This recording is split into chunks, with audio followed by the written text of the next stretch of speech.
They just skip over it when I get ready to. Well, you want me to? Thing. Yeah, you were talking about Mr. Pettiford's business being the one that hired the most Negroes up until that time. Faulkner. Well, go ahead. It is believed by this person that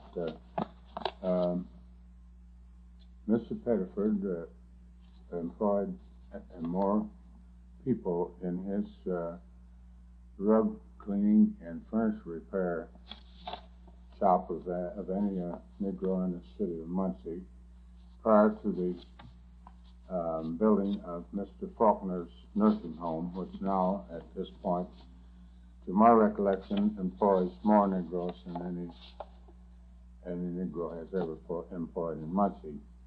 Along that line, I'll now offer some of the businesses that have at one time or another flourished in the city of Muncie for an indeterminate time, namely the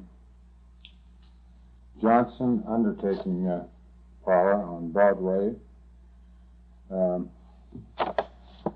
Marshall Booher's Rug Cleaning and Furniture Repair Place, Mr. Allen Bennett's Furniture and Repair and Rug Cleaning, Arnold Burden's Pool Room and Gaming House,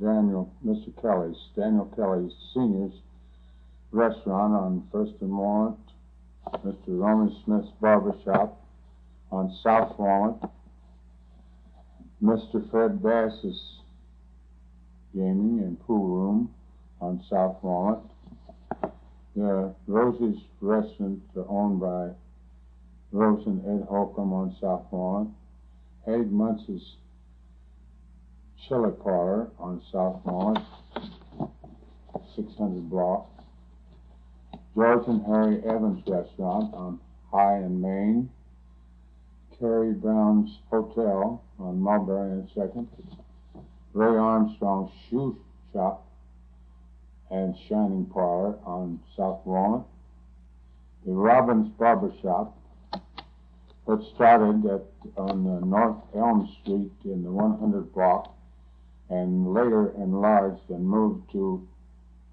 Main Street between Elm and Jefferson, the Beecher Hart Restaurant and Pool Room, Robert Hardin's Restaurant on Mulberry, Sylvanus Benson's Barbershop, Pool Room and Restaurant on Broadway, William Parrott Sr.'s Grocery on Highland Avenue, later owned by his son, William Parrott Jr., Lucille Williams' Grocery on the Macedonia and Highland, Carl Beatty's Tavern and Barbershop on Highland and Macedonia, the Mark Roberts Barbershop on South Walnut. YWCA property was owned in the 800 block on Broadway and was sold for the erection of a filling station to acquire money to help finance the location at 2nd and Madison. The gaming place of Frank Peanut Bass, Mrs. Gaston's Restaurant on South Ackley,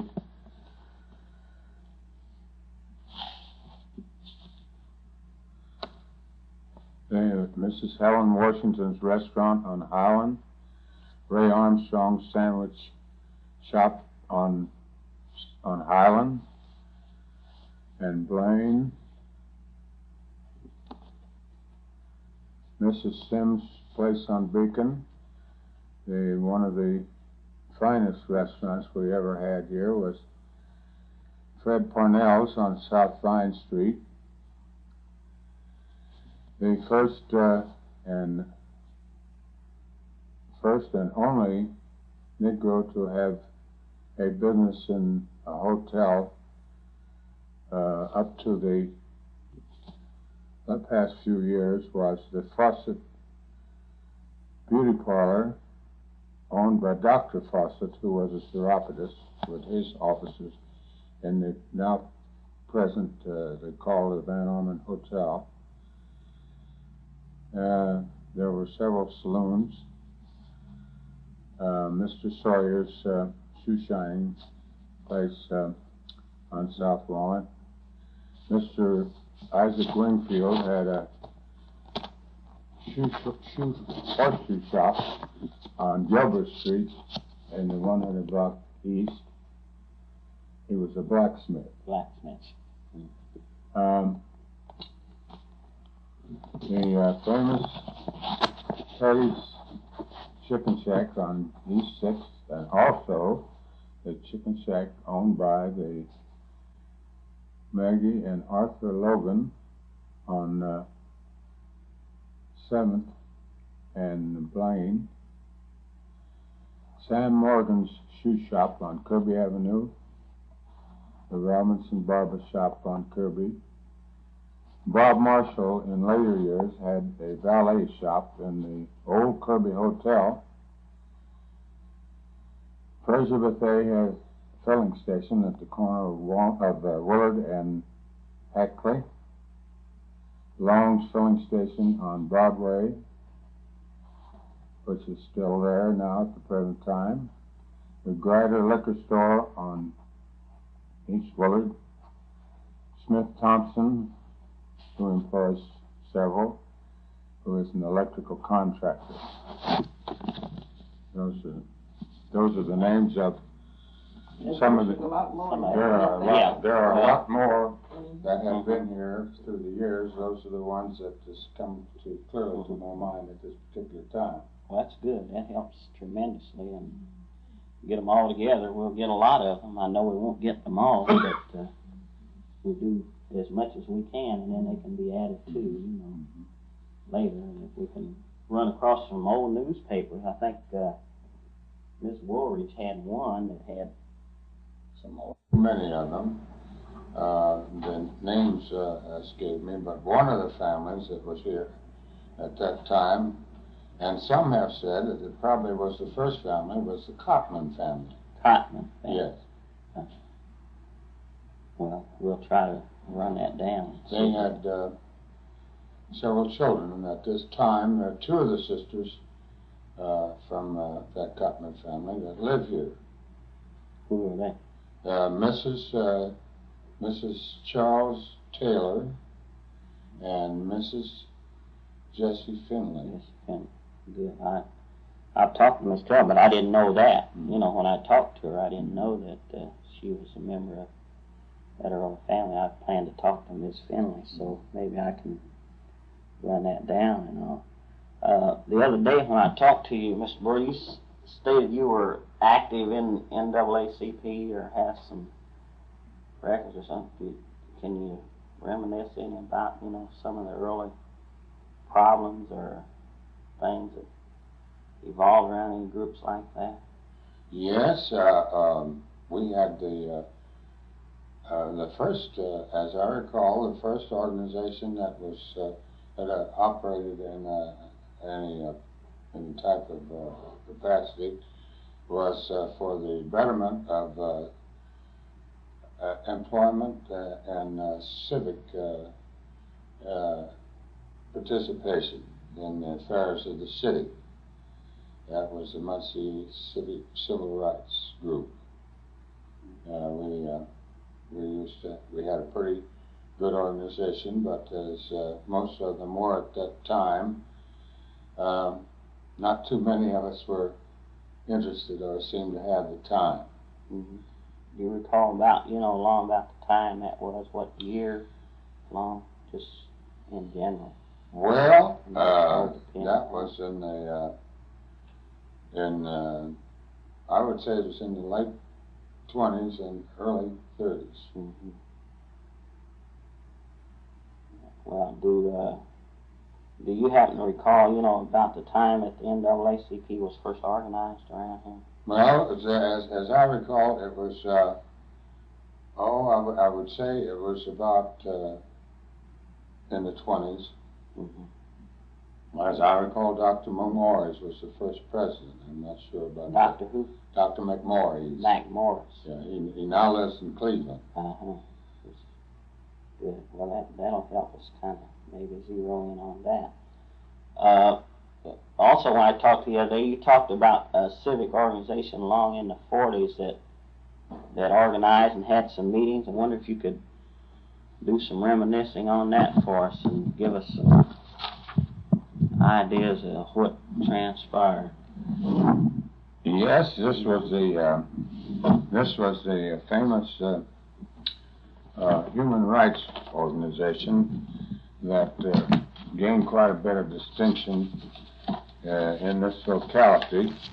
Here is a flyer that we had out on a regional workshop that we had here in Muncie. The date's on there, I believe, isn't it? Yeah, April 15th and 16th, 1950. Mm-hmm. Mm-hmm. And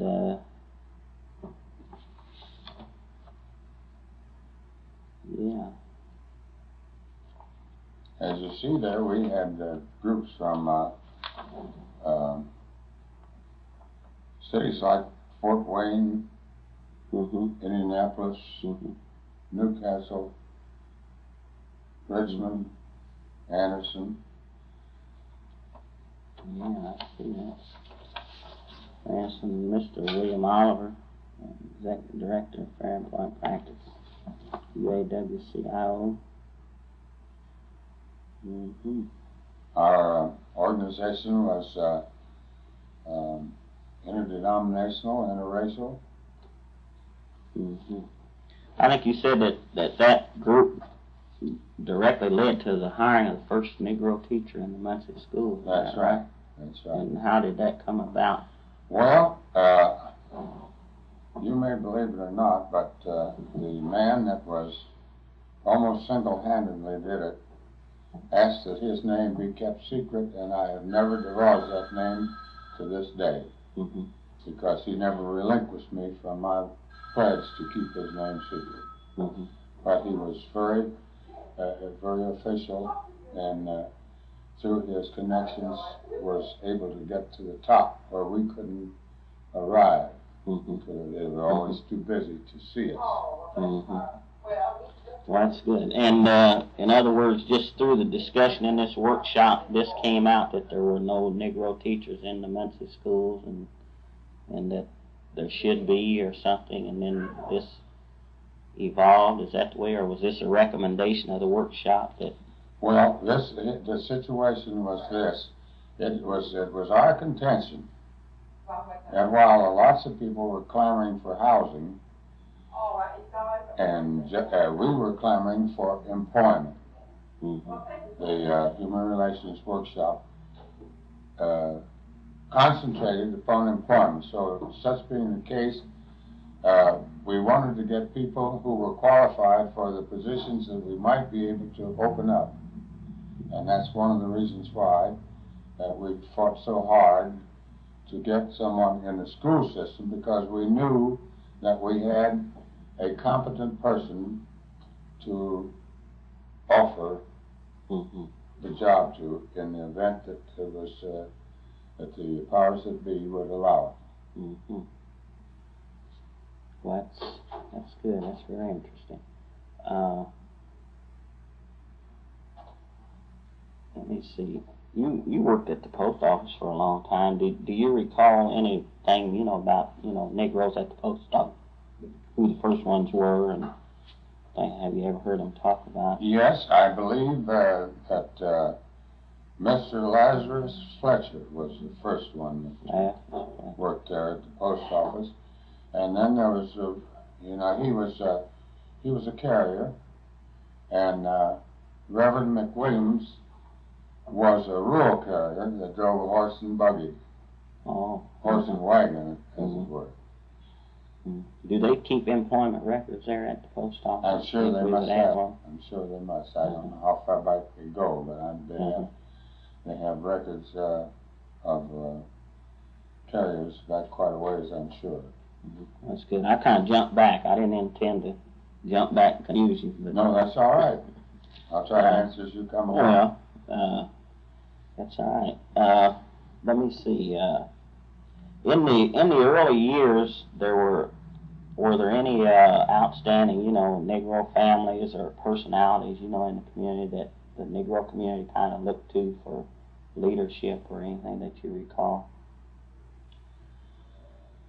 Well, of course, I think, without fear of contradiction, that most localities back in the earlier days were quite dependent upon the ministers for a type of leadership. And most of them, ministers, never failed them. They did what they could to help with as much as they had to work with. Now, it's true enough that at that time, lots of our ministers were more blessed with native ability than actual scholastic preparation. But they were quite sharp and did quite a bit to help the people. Do you recall anything about Reverend Johnson, the mortician? Yes. Here? Yes. What kind of man was he?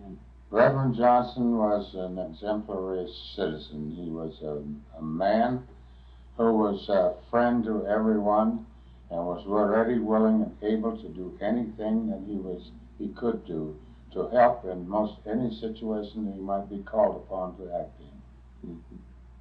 He was just a civic-minded individual. And do you recall the incident I've heard about several times, trying to find out as much of it as you can, about when 2 boys were lynched in Marion and their bodies were supposedly brought here, and there was a mob going to come and take them away? Do you remember anything about that? What I know about that, I gleaned from my wife, who was over there the night it was done. I was in Michigan at the time, on my job. Ms. Booher, they're going to delete it. If there's anything you don't want it on? Come on, honey. What? Come on. Well, I had gone over there to a picnic. Nellie Baker and I, Reverend Baker's, Frank Baker's sister, we'd gone over there to a picnic, and as we entered town, we saw this terrible crowd, and from the minute the police was there, and he came up to us and he said, "Where are you girls going?" We said, "We're going to the park to picnic." He said, "Well, you can't go. We've had a little trouble here now, and you can't go." So we asked what it was. Said, "Well, you better turn around and go on back." We said, "No, because we go to where we were going." So we went to Dr. Bailey's house there in Marion. And we went in, they told us what it was. They had hanged these 2 boys. And so we stayed all night. We couldn't get out. They wouldn't let us come back that night. And we stayed all night. And Dr. Turner was with us. Do you remember Dr. Turner? No, I don't. No. He was a chiropodist here in Muncie, and he was real fair. So he went downtown to see just if they really had home, and there they were hanging on the courthouse. And it was really, we didn't go, of course, but it was really some experience. To think right here, our door, they were hanging. Yeah. Two boys. And they hung there all night, too, and when we left the next morning, they let us leave, but we didn't go that way. And they said they were still there. They hadn't cut them down. It was a terrible experience to even think about, although we didn't see the body. Well, appreciate that information, Ms. Booher. You wanted further information? I haven't. Yeah. Anything to recall? Go ahead. I'm just going to say, the things that, the conditions that were in Muncie at that time, that was in 40 something. There's several letters there that is written to the press, and one letter is on that very same thing, how Muncie has, how fortunate we've been not to have something like this. Well,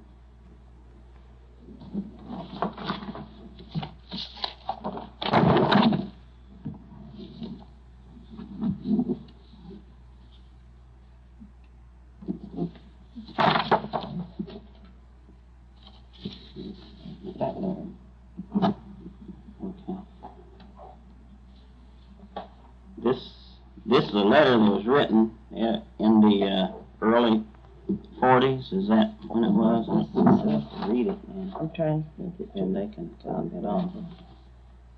I think it was, now this is 41, 42. 42. This is on where I saw it about the lynching.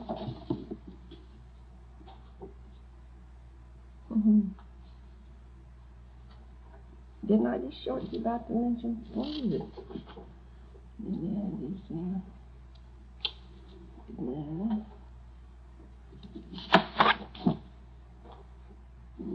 This is the one you showed me. That's the one, I guess. And I don't have the date on it either. No. But I have another one here with the date on it. I'll see if I can't find it with the date that letter. Because I had two of those. I had two of those letters. Well, I'll just read it in, it's not dated, but it says, to the public letter box or reprimand, I'm wondering how your 1,000 readers reacted Monday morning when they read the article on the front page, Mob Lynches Negro. At this most critical time when there should be a stronger bond of unity among the races than ever before. It seems very funny to me how you can find space on your front page for an article like the one above, but let a Negro do something commendable, and you have to scan the pages before you find it, if it's there at all, and then in some secluded corner. Did you have it on the front page when the Negro mess attendant in the United States Navy manned the giant machine gun, which he had never been taught to use until he lost his life December 7th in the Japanese raid at Pearl Harbor? Or when Joe Louis risked his sweat-earned title to fight for the United States Navy? No, indeed you did not, but let some poor, unfortunate, illiterate Negro run afoul of the law, and then how you do find space on the front page. I'm wondering how the thousands of Negro boys in uniform felt when they read that article. It really made your blood run cold. And to think that 300 friends watched the poor bullet-riddled body burn. Could Hitler, with his twisted, warped mind, stand to witness such a scene? How can you expect us to go all out when we're all in most of the time from the inhuman treatment accorded us each and every day? Don't you wonder how the Negro soldier really feels when he recites, I pledge allegiance to the flag of the United States and to the republic for which it stands, one nation indivisible, with liberty and justice for all? Well, I do. That's the article that I'm sure that was written in the early 40s. I generally tried to date all those. Mm-hmm. Yeah, see, you were quite a letter writer. Good letters, so. Used to write a letter for you every week. Yeah, but I mean, a lot of young people, particularly Negro youngsters, need to know, that people were speaking out about these things a long time ago. They think they just and this is started, this right here. See, that's about that. I'd like to tell you about it sometime about that. Oh yeah. And this is Muncie Star, Sunday, May 8, 1949. An article, Pupils Discuss Problems of Prejudice. And so we can look at that and find. And this letter is about these same kind of conditions that just show the difference that now and what it was then. This happened in 49 too. Mm-hmm. Yeah. Mr. Booher, you have that, is this the book you were talking about? Yeah, here's the thing that's illuminating. That's a post-war planning brochure. You see then, this is the planning survey of post-war and future of Muncie, published by Delaware County Post-War Planning Commission, entitled Muncie, the Typical American City. And see, a report compiled by Mark D. Miltonberger and for the Delaware County Plan Commission. It was issued August 1944. And it has a whole page on page 55 of this brochure about colored housing and allied problems. You mind if I read this so they can? It says, colored housing and allied problems is a subject of vital importance in the growth and welfare of our community.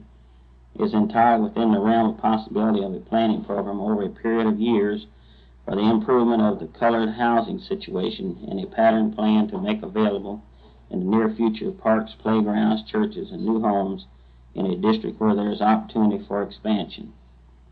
This idea has been advanced and has been given much thought, both pro and con. This has been discussed with leaders of both the white and colored races of our city. It has received favorable comment, and a program of this sort should be a part of a permanent post-war plan for Muncie. What is said here is not intended as an exposition of the influence of racial settlements or as a reflection on the social status of individuals.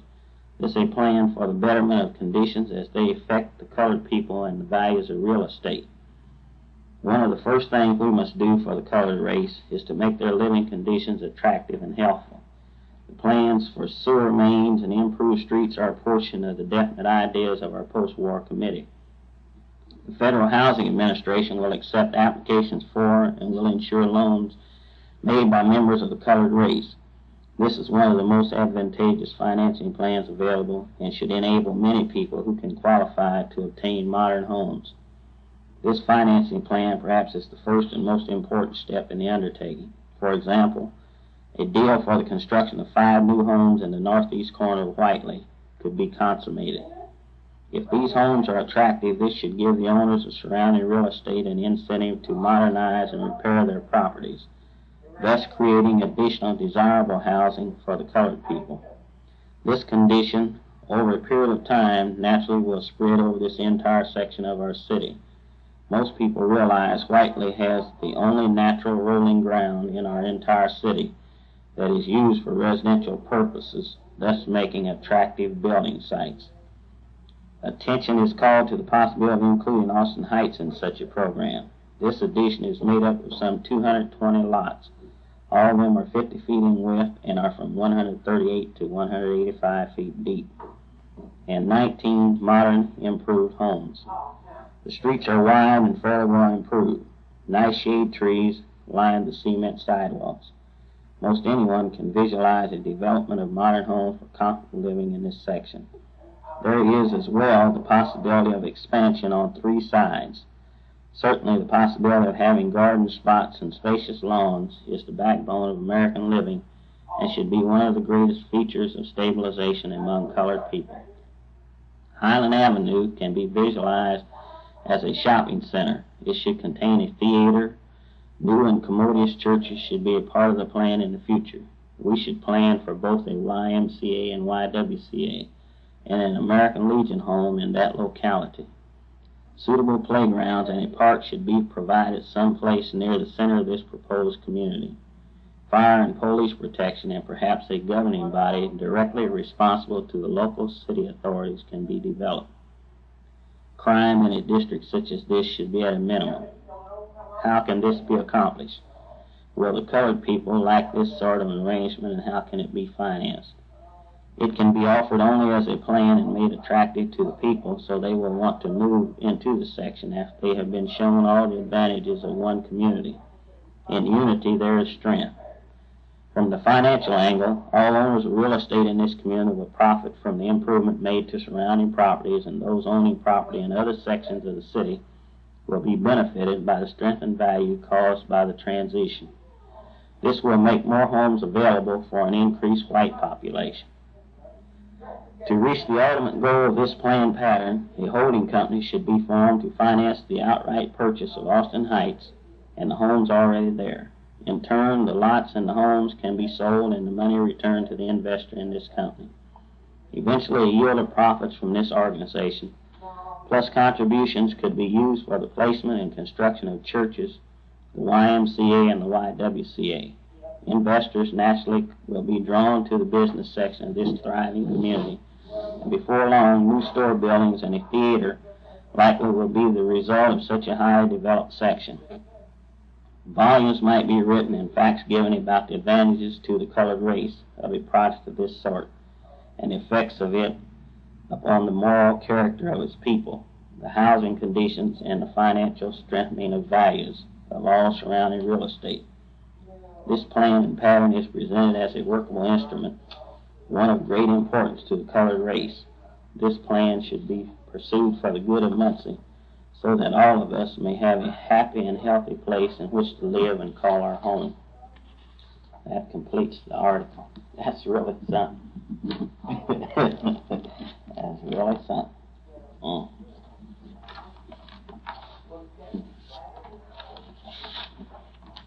Well, you said that there was some reaction from the Negro community about that article, Mr. Booher. Well, Mr. Riley and Mr. Goodall, I don't believe there has been as much of a vocal or physical effort put forth to talk in regards and listen to these things that developed after this was offered to the general public. Since I've been in the city of Muncie, the building where it was held, which was at the southwest corner of Wolf and Willard, was filled to overflowing in the streets. They were in the streets. People were out in the streets trying to hear what was going on. It happened to be nice weather, and all the doors and windows were open, so as much of the conversation to get out as possible. And the people attending were not violent. They weren't vicious. They were just listening. And it stood in awe for some time when they heard the proposal that was made, and then they asked intelligently questions pertaining to their thoughts in regards to this, these perpetrators of this such a crime, which we considered a crime, to try to start a ghetto here in our town. And the individuals involved were Mark Miltonberger and Charles Wilson. And they, in turn, were so embarrassed that they hardly had words to express what they wanted to talk about. It seems that there was the dawn of enlightenment came upon them during the process of that meeting, and they looked as if they wished they could find a hole to hide in. But there was no hole. They had to stand there and take it. As I say, there was no abuse heaped upon them. It was purely logical reasoning that they had to accept. The crux of this whole thing is that they were advocating moving all the Negro population to the White and Austin Heights area, right? That is right. That is right. That's in the brochure it mentions that by doing that it would give more homes over in the city proper for the white influx. That's really something. Is there any other incidents, that you recall, of that nature, that happened while you were along this time, that one of the most memorable? Well, we have had incidents in this city, but Muncie, although at one time was the state headquarters for the Ku Klux Klan, there has been an attitude here apparently, and I can't quite account for it, but there has seemed to be an overall attitude of accepting some changes without aggravation. By that I mean colored people moving into areas where colored people had not lived before. And the only incident that was dangerous, there were two incidents that were rather dangerous. One being after the aftermath of the lynching in Marion, Indiana, when the Marion white citizens threatened to come over here and drag the bodies of the two boys that they had lynched in Marion out of the funeral parlors and burn them. We had a sheriff at that time whose name was Fred Puckett, and he is quoted as having said that they would have to do it over his dead body. And he helped materially in stationing the people in the Whiteley area at the most advantageous points to try to stop such a crowd if they did try to come through with the barricades of automobiles and things at the integral points and the important points of the entrance to Whiteley itself. And it has been reported that he supplied them with some arms and ammunition. That is hearsay, and I can't vouch for it because I was in Michigan at the time. And then another time when it was the only block really that I know of on the fine record that Muncie has was when a mob formed when it was reported that a young man by the name of Thompson here in the city was supposed to have raped some white woman, and they were hunting him. And they formed at the Muncie Field House and marched to Whiteley. There were two men who had worked with us in the Human Relations workshop, two white fellows, high in the standing in the community in a financial way and a civic way. They mingled with the crowd and reported back to myself at various times with the progress of the crowd and the makeup of the crowd. At that particular time, the favorite saying of the local inhabitants was that the white element that was so outlandish and so outspoken against the Negro were the Southern whites that had come in here. This one night proved them wrong, because 98% of that crowd, as estimated by these two individuals who were keeping tabs on this crowd, said they were locally born citizens in Muncie. I don't know what happened after that, but apparently they regretted their move, because Muncie since that time has been very, very decent about everything that has occurred. We have friends who have moved in areas where heretofore had been all white, and the only thing that I know of that has happened in that situation was one individual built a new house in one of these areas, and some child or some adult, we don't know which, threw a rock through one of the windows of his new house. That's the only thing that has ever been done. Other than that, there has been apparently a total acceptance, which is commendable. Yeah, it is, yeah. There's a letter on that too, somewhere. Yeah. Mr. Booher, remembering back, there were several Negroes in Muncie. I know Willie Folks was one, that went on, to be kind of prominent, nationally and all. Do you recall anything about Willie's exploits? And I want to try to talk to him, or anyone else, What about, do you know this Robert was Brown, Ms. Williams was telling about, that wrote a Negro Almanac or something? That was Mr. Ross Brown. Ross Brown. Yes, he worked at the Ball Brothers factory, and during the time that he worked there, he conceived the idea of a machine to help or to do the job of two men, really, in the production of glass jars. Ball Brothers at that time were the largest, if not the only. At that time, they're probably the only one in the country that made fruit jars and jelly glasses.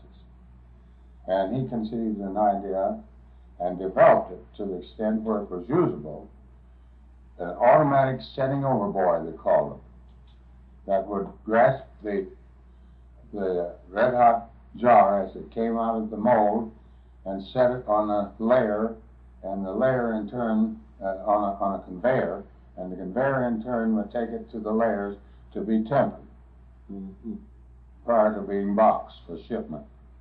And the Ball Brothers factory, they put their top mechanic looking at this machine, and in turn made a few slight changes and deprived Mr. Brown of any monies he may have made on the invention. Mm-hmm. And Mr. Brown was so disillusioned, he went into the ministry for an outlet and left Muncie and lived in Chicago and became minister of one of the largest Baptist churches there, the Pilgrim Baptist Church, since he has died since. Mm-hmm. But he was a fine person, and he wrote several fine poems. Mm-hmm. Mm-hmm. You recall any other, Negroes from Muncie that were perhaps, can be considered more than just local, In what capacity? Well, in any capacity. I know it's hard to, reach back and try to remember those things. Yes. But if you don't remember anything offhand, how about telling about the Bachelor Benedict Club? I know you're a charter member of that group. When were they organized, and and their purposes, and some of the things they've done down through the years? Well, the Bachelor Benedict Club, as such, started out from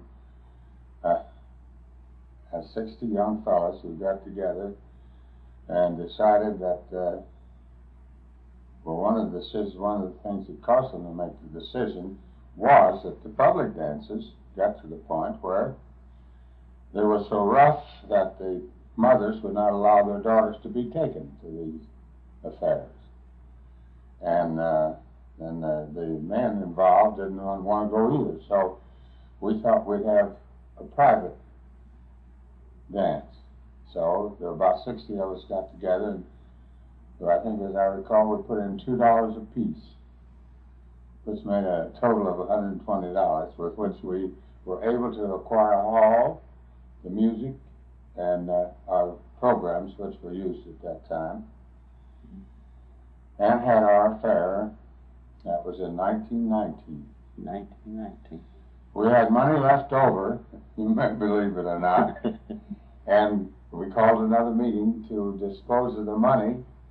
And when we called the meeting to do that, the fellows decided that they would just create a treasury and organize. And from that organization came the group which is now known as the Bachelor Benedict Club. One of the members of the organization, we used to have for refreshments quite often, mm-hmm. and he was quite a reader, and it occurred to him that it might be well to call us the Epicurean Club. That was our first name, as voted on by the organization. And as you know, Epicurus, I think it was a Greek philosopher or something. He was the god of the feast or something. I don't remember just exactly how it was. Anyway, we were called the Epicureans for years. And then we started to growing, and they decided that they'd no different name that was more applicable to our group, which was composed of married men and unmarried. So they called it the Bachelor Benedicts. Mm-hmm. As you well know what that means. Mm-hmm. And so we went on from there. And in our preamble to our Constitution, we mentioned the fact that why we were organized to create a cleaner atmosphere for affairs that we might care to have.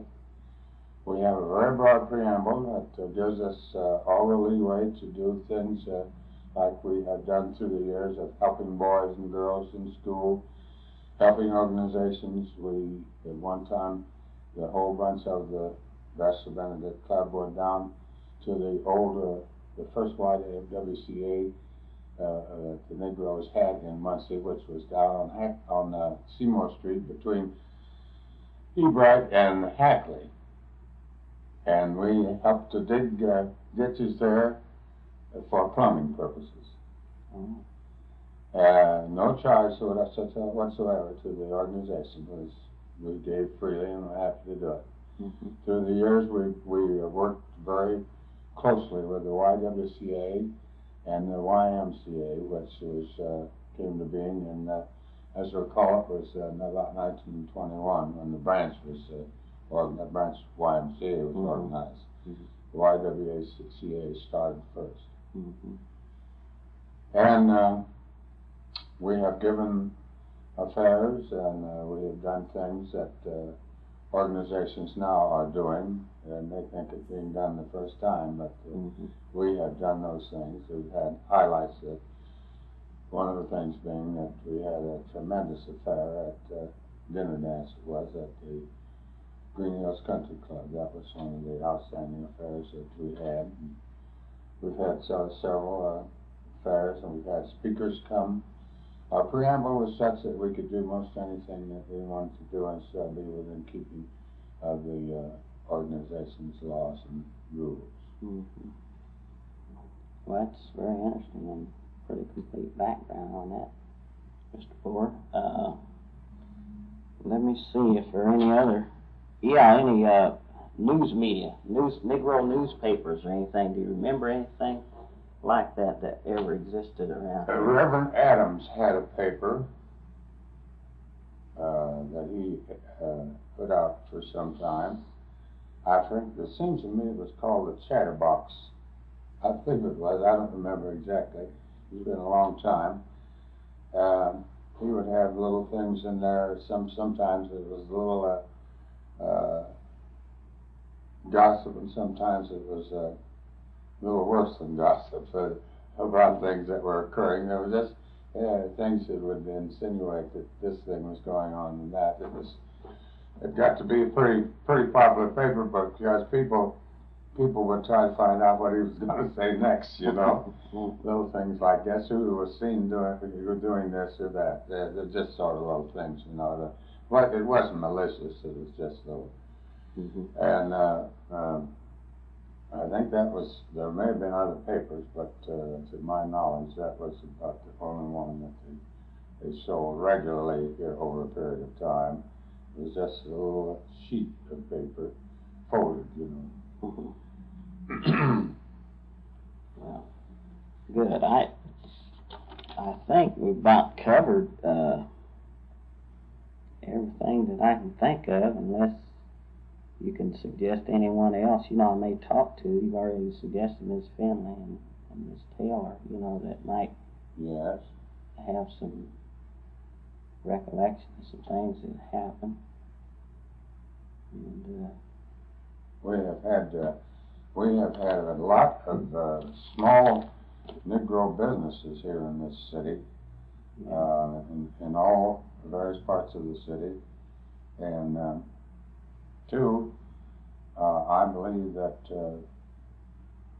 I believe that we were one of the first, if not the first city in Indiana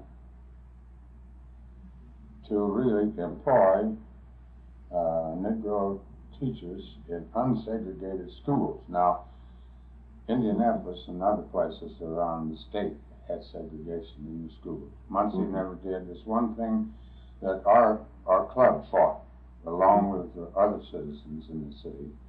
There was an effort made to bring about segregated schools in this city. Believing their motive was good, there were some people thought it was a means of employment for our folk, but that wasn't what we wanted, our Human Relations Organization, and it wasn't what our Bachelor Benedict Club wanted, and the churches didn't wholeheartedly want it. Some of the ministers thought that it might be worthwhile from the standpoint of employment, but once they were talked to by representatives from our club and the other churches, while they came around to the same belief that was not the answer. And I still believe, although there are those in our group today who believe that separation is the answer, I still don't believe that's the answer. I'm not being hard-headed about it. I'm just merely saying that I do not believe it is the answer. this business of segregation. Bring forth the things that Negroes have done through the years and their historical contribution, also their inventive genius that has been apparent all through the years, their ability as writers and poets and what have you in the fields of education and so forth. Bring that up. That's fine. And let the young people know that there are places for them in any society if they're prepared to do the job. But first they must be prepared. That's my theory, that they must be prepared. And if you have something to offer that's worthwhile, you will get to do the thing that you have been prepared to do. It may take a little while, because the wheels of progress don't always move as fast as we want them to. Right. It's a lot of wisdom in what you're saying. I like to read the other letter here that Mrs. Booher has written, and it has to do, because it does have to do, I guess, indirectly with Ball State University, and that's, the letter's dated April 18, 1949, was published in the letterbox of the Muncie Morning Star, and as follows. You have not read Patricia Bragg's letter in the public letterbox April 15th. Perhaps you, as Muncie citizens, should. We appreciate having it called to your attention. This very fine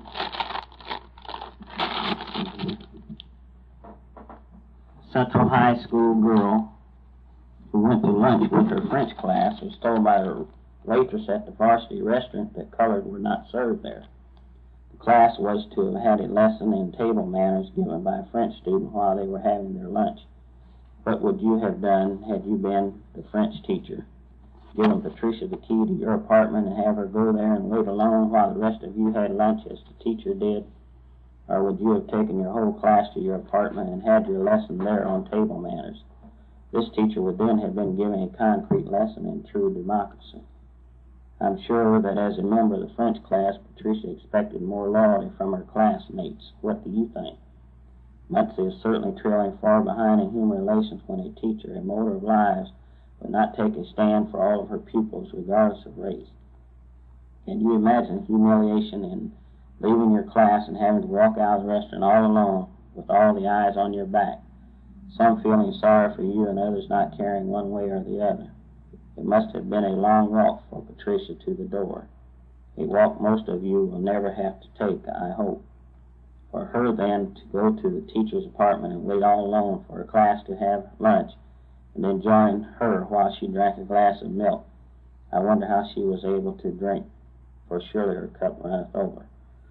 Many cities are making great strides in the field of human relations. Just what is wrong with Muncie? Don't we all want to see democracy, to which we give so much lip service, really work? If we do, let's all pull together and make this a better city for all, regardless of race, creed, or color. If this will help regain in a small way some of the prestige we have lost throughout the world because of our treatment of minorities. If you really feel you would like to do something now along this line, why not really get to know at least Negroes well? You will no doubt be surprised to find him as human and as real as your next door neighbor. You will find that he is concerned with the same problems as you, health, happiness, and security. Another suggestion is, why not as a club project, invite some Negro into your next meeting?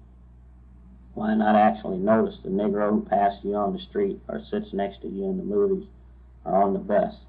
Notice him. He is no different than you. Try to think of him as a human with human capacity for suffering, enjoyment, and sorrow. Same frailties for pettiness, greed, and selfishness. Think of him as human, a brother, and not of yourself as being superior. Ms. Charles Booher. Well, that looks like a good note to wind up on. Is there anything you'd like to add, Mr. Booher? I really appreciate you taking time this morning to talk to me and try to get some of your reminiscences down. And I'll see that this gets back to you after it's been transcribed off the tape, and if there are any corrections or anything that you would want to leave or anything, I'll see that. Take it out.